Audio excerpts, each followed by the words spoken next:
بات یہ کہ 25 سفر المظفر 1440 ہجری سرکار اعلی حضرت رحمت اللہ تعالی علیہ کا عرس مبارک تھا، اور اس سلسلے میں نے اپنے غریب خانے پر لنگر رضویہ کی ترکیب رکھی تھی، اور کئی اسلامی بھائی اس میں شریک تھے، جس میں نے اپنے بیٹے حاجی بلال کو بھی دعوت دی تھی، میرے فرزند ہیں، اور صلہ رحمی کی نیت تھی میری، اللہ کریم قطع رحمی سے بچائے، قطع رحمی یہ حرام ہے،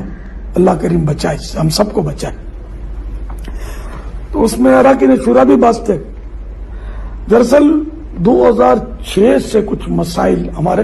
اس طرح کے چل رہے ہیں، حاجی بلال رضا کے اور ہمارے، اور میں نے کئی بار اس بات پر گفتگو بھی ہوئی ہماری،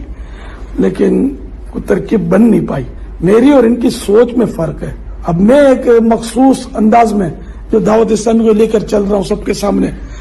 یہاں ہے، تو اب تنظیمی طور پر ہماری چونکہ انڈرسٹینڈنگ نہیں ہے تو اس لیے وہ ترکیب نہیں ہے۔ ظاہر ہے کہ باپ اپنی اولاد کو دوسروں کے مقابلے میں زیادہ پہچانتا ہے، ذہنی کیفیت کو سمجھ سکتا ہے، تو بہرحال میں اس نتیجے پر پہنچا ہوں کہ یہ ہمارے ساتھ چل نہیں سکتے۔ جس طرح دیگر انجمن ادارے واعظین و مقررین اپنے اپنے طور پر کر رہے ہیں،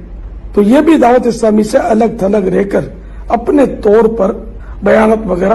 کر رہے ہیں، اور کسی کو کسی سنی کی بلا اجازت شرعی مخالفت کرنی بھی نہیں چاہیے۔ دعوت اسلامی والوں کو چاہیے کہ میری بنائی ہوئی مرکزی مجلس شورا کی اطاعت کریں اور ان کے ماتحت رہ کر